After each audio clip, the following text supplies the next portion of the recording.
Alors, bonjour à tous. Ma prédication ce matin n'a pas le but de critiquer quiconque ou quoi que ce soit, mais plutôt afin de nous aider à faire la lumière sur certains aspects de notre vie en Église et peut-être à reconsidérer. Je suis au courant qu'il se produit une réflexion présentement au sein de notre Église. Espérons que cette prédication puisse nous aider. Alors prions.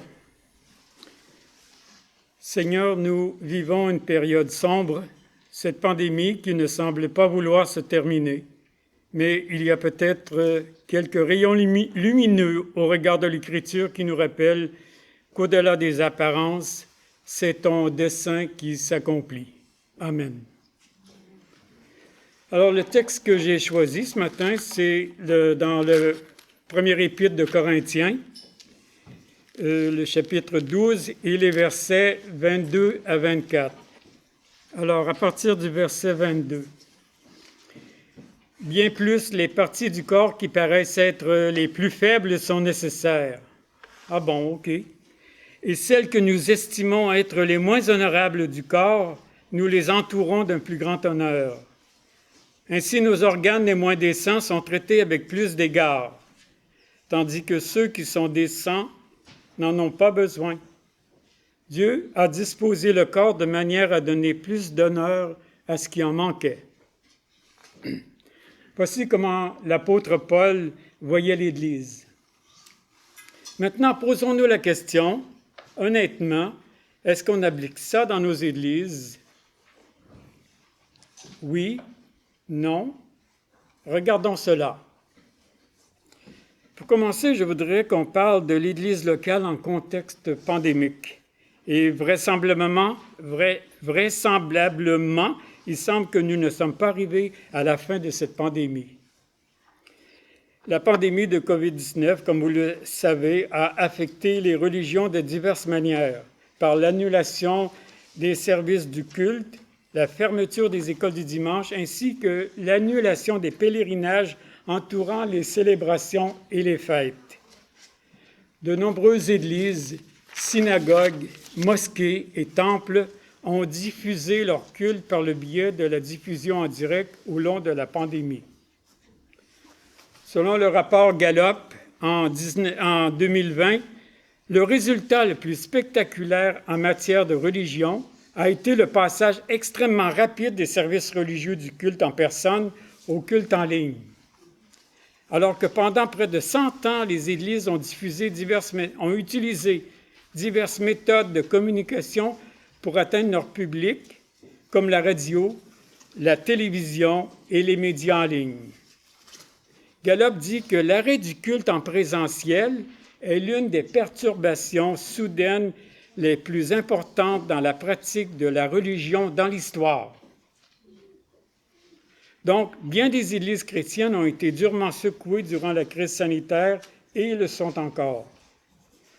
Au-delà de ces effets désagréables, la pandémie est peut-être la secousse nécessaire, voire providentielle, qui nous a montré la fragilité de beaucoup d'églises. Fragilité qui existait depuis des décennies.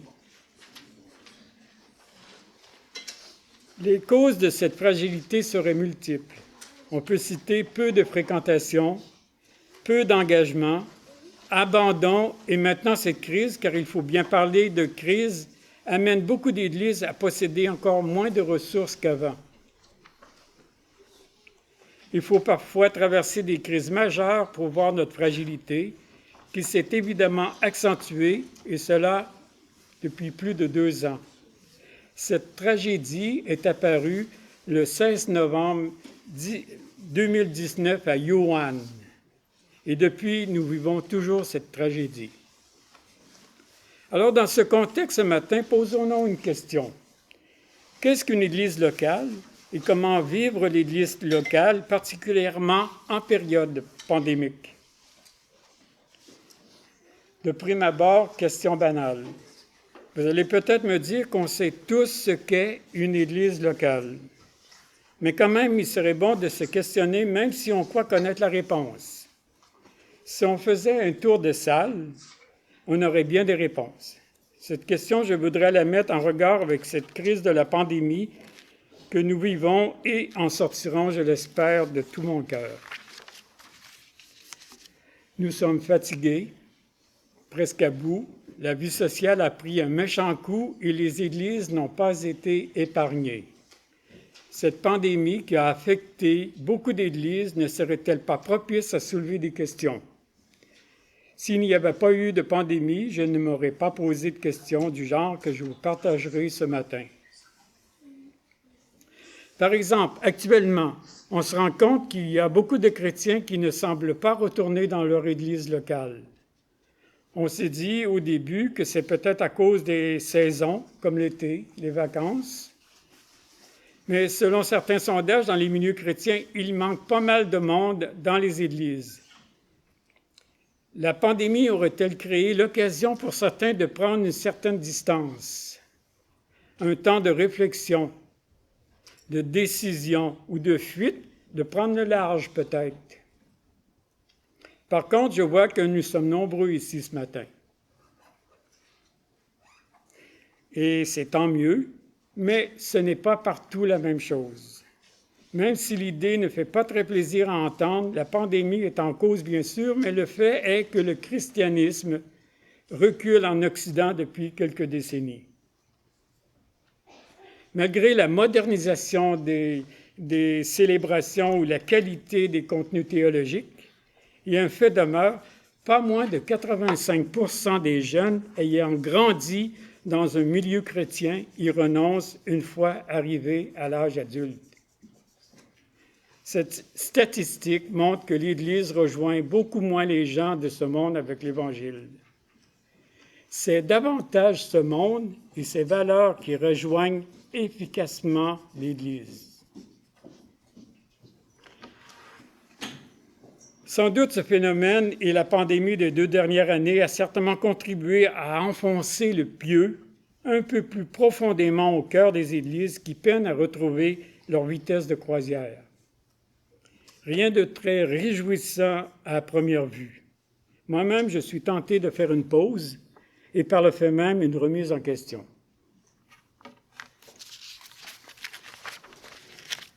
Alors, pourquoi ne pas profiter de cette épreuve pour réfléchir? Il semble que c'est déjà en marche dans notre paroisse.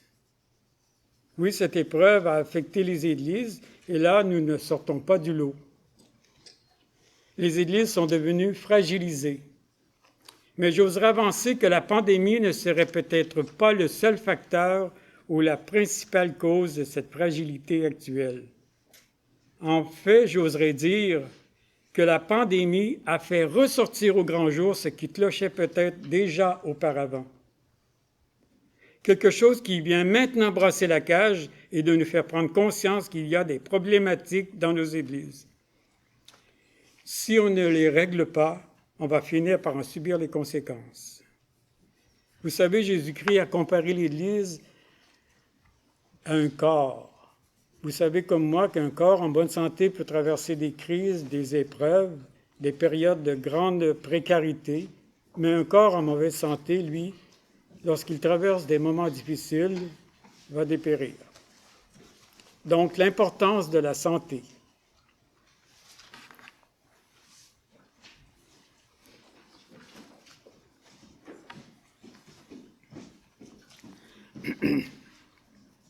Donc, pourquoi un nombre important de chrétiens ne semble pas trop pressés de retourner à leur Église maintenant qu'ils pourraient le faire? Ne serait-ce pas ici qu'il y a un problème plus profond, plus grand, et allons-nous avoir le courage de plonger au cœur du problème sans présupposer que c'est un phénomène relié à la rébellion, à la séduction du monde, ou d'aller à la conclusion que les chrétiens charnels en profitent pour ne pas revenir et qu'ils se sont habitués de ne plus aller à l'Église et puis qu'ils aiment ça. Ils magasinent un peu partout, ils sont allés sur Internet, écoutent des cultes à la télé. On va dire ils ne sont pas sérieux. Bon, on ne va pas nier qu'il y a des croyants qui en profitent pour fuir. mais ça serait un peu simple, un peu facile de dire que c'est juste ça le problème. Et de se dire plutôt qu'on a peut-être des problèmes structuraux qui sont importants et qui ne se règlent pas depuis des années. Et la pandémie, si on veut, est venue brasser ça, et là, on est obligé d'y voir. La pandémie nous permettrait-elle d'observer, comme partout ailleurs, plusieurs problématiques? Peut-être qu'on devrait se demander pourquoi notre modèle d'Église, très attractif pendant des années, attire moins maintenant. C'était là avant la pandémie, mais on ne voulait peut-être pas le voir. On n'avait pas besoin de le voir. Un autre point, peut-être que nos projets enthousiasmants n'inspirent plus personne. C'était peut-être là avant, que nos projets allumaient plus les gens, mais que maintenant la flamme baisse. Peut-être que notre vision d'Église tourne en rond et ne correspond pas. C'était là avant, mais on ne voulait pas le voir. Donc, tu sais, tous ces problèmes qui n'étaient pas analysés avant la pandémie, aujourd'hui, vont nous sauter aux yeux et maintenant nous montrer qu'on a un réel problème. Il va falloir se poser des questions, il va falloir avoir le courage de le faire, de plonger au cœur de ces problèmes et d'arrêter de dire que les gens sont simplement des rebelles. Oui, peut-être chez ceux qui ne reviennent pas que c'est le symptôme d'un manque d'engagement. La chose est que, des fois, on préfère remettre la faute sur le dos des autres plutôt que de se regarder soi-même. C'est le cas quand on est responsable d'Église. Tu as tendance à rejeter la faute sur les autres plutôt que de te demander si ce n'est pas toi le problème. Se remettre en question soi-même, c'est pas mal plus difficile. Alors, on préfère renvoyer la faute sur le dos des autres. Par contre, je dis que cette épreuve a affecté les églises. Je dirais encore que ce n'est pas seulement les églises, mais aussi les mosquées, les synagogues et toute notre société qui est affectée et qui se remet en question. Pensons seulement à la précarité et les lacunes importantes de nos CHSLD, que la pandémie a fait ressortir dans notre système de santé. D'où l'évidence de revoir nos façons de gérer et bien d'autres structures comme l'éducation et les hôpitaux. Donc, j'arrive à mon deuxième point. Qu'est-ce qu'une Église locale et comment vivre l'Église locale? Si je vous pose cette question, on dirait qu'une Église locale, c'est l'Assemblée des croyants, que c'est un corps et Jésus-Christ, c'est la tête. Que l'Église se développe sur l'enseignement des apôtres, que ça prend des évangélistes, des docteurs et des pasteurs. Une Église, ça doit avoir des anciens. C'est une communauté de croyants qui se rassemblent pour louer Dieu et écouter sa parole jusqu'à son retour pour nous ramener dans sa nouvelle création. À partir de cela, on peut dire, c'est ça l'Église. On est une Église. C'est ça la définition.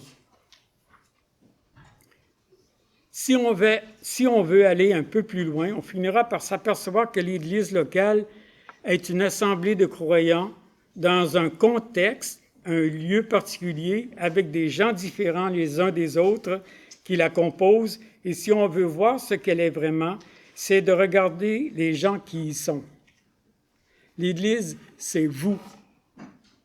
Si on se regarde là maintenant, ce qu'on voit nous montre notre identité.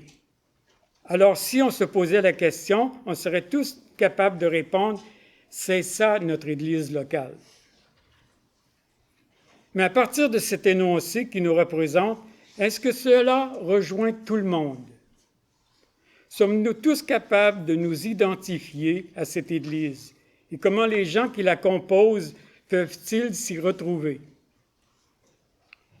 Pour ma part, je dis que l'Église est telle que les gens qui la composent. Je vais le répéter, l'Église est telle que les gens qui la composent. L'Église locale, c'est vous.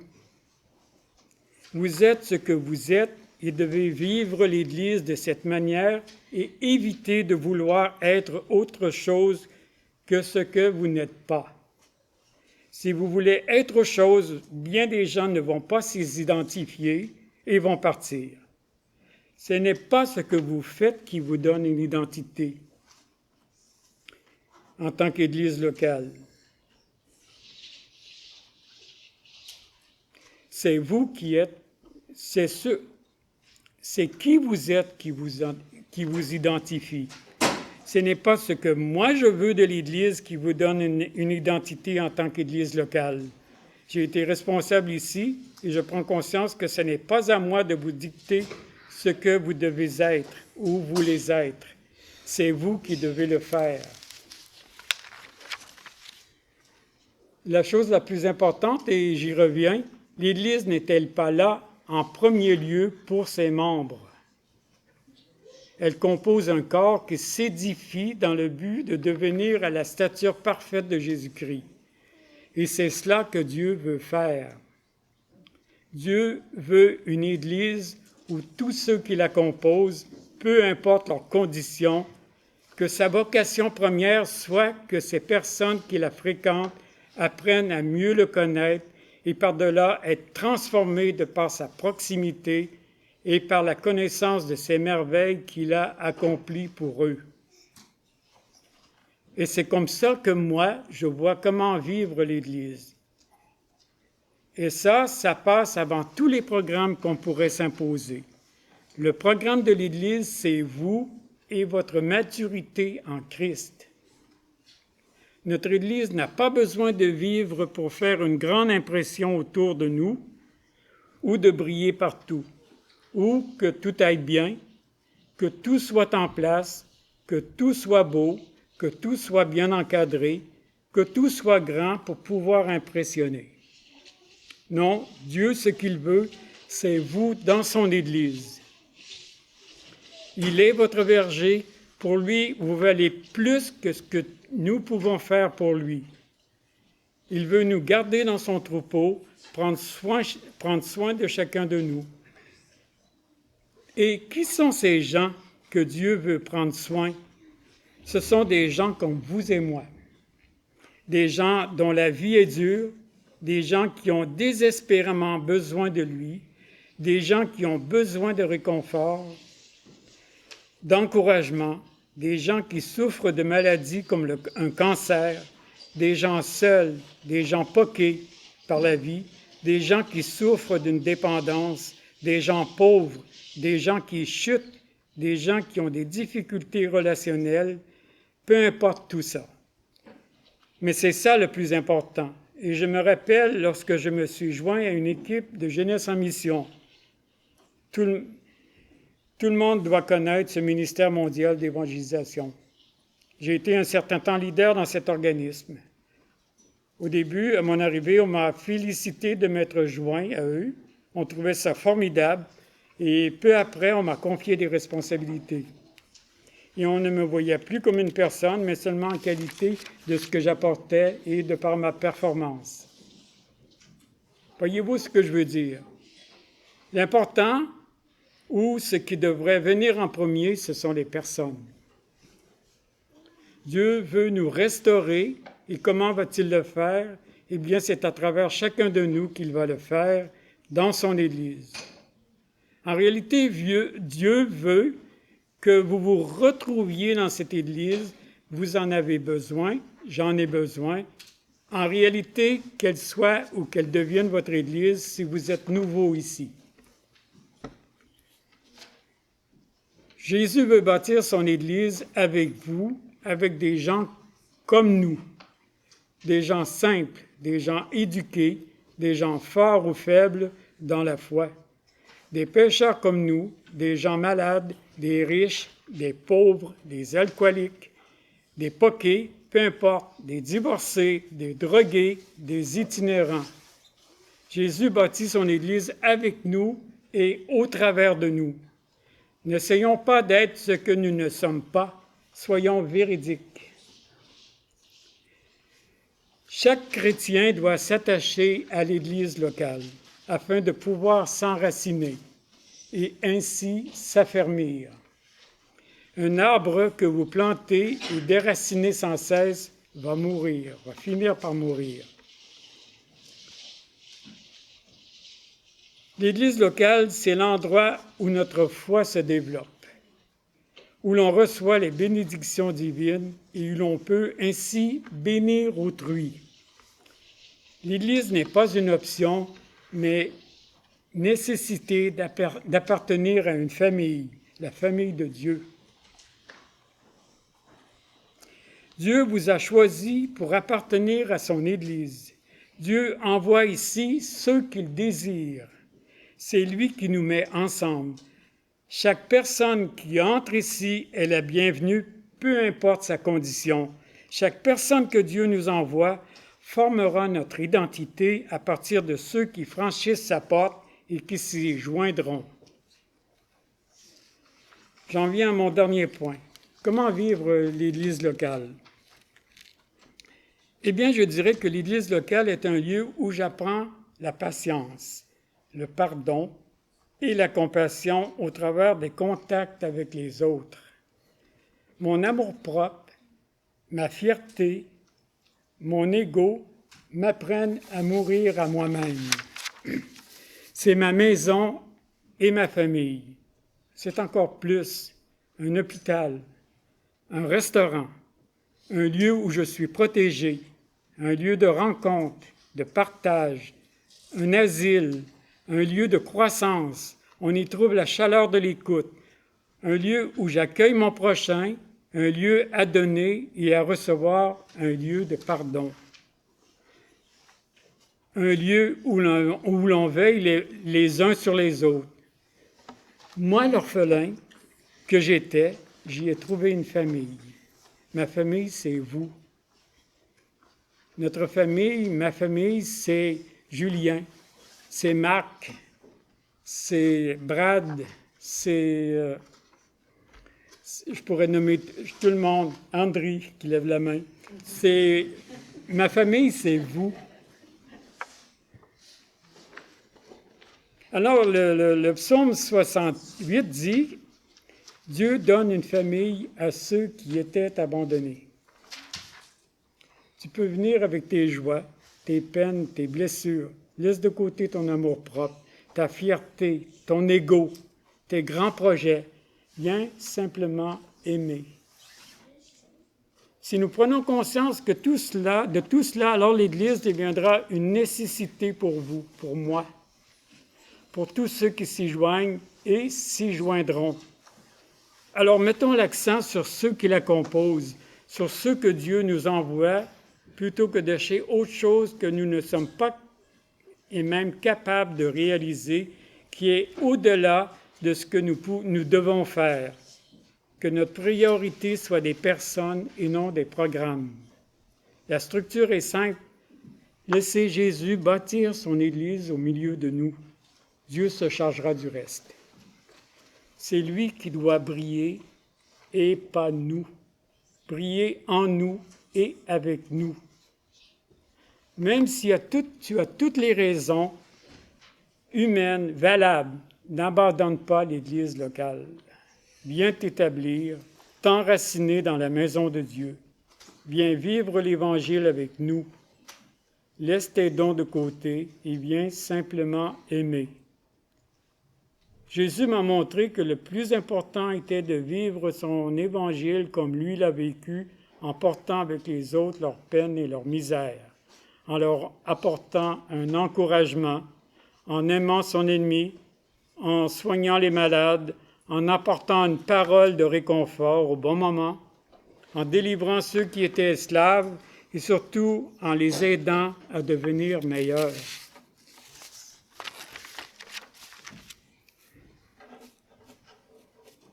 Je voudrais conclure en disant, vous savez, avoir un cœur pour Dieu, c'est d'avoir un cœur pour son prochain. Ce n'est pas indissociable. Et avoir une Église, c'est participer à la bénédiction de Dieu en étant soi-même une bénédiction pour les autres. Avoir une Église nous confronte à la nécessité de se pardonner mutuellement, de se supporter les uns les autres et d'être là avec ceux qui souffrent. Une Église est un lieu unique sur terre où Dieu se rencontre avec les siens. C'est là qu'il envoie sa bénédiction. Alors viens, mon vœu est que chacun trouve sa place ici. N'oublions pas que même si cela apparaît d'abord comme une période sombre de l'histoire de l'Église, qu'est cette pandémie qui ne semble pas vouloir se terminer, il y a peut-être quelques rayons lumineux au regard de l'Écriture qui nous rappellent qu'au-delà des apparences, c'est le dessein de l'Éternel qui s'accomplit. Amen.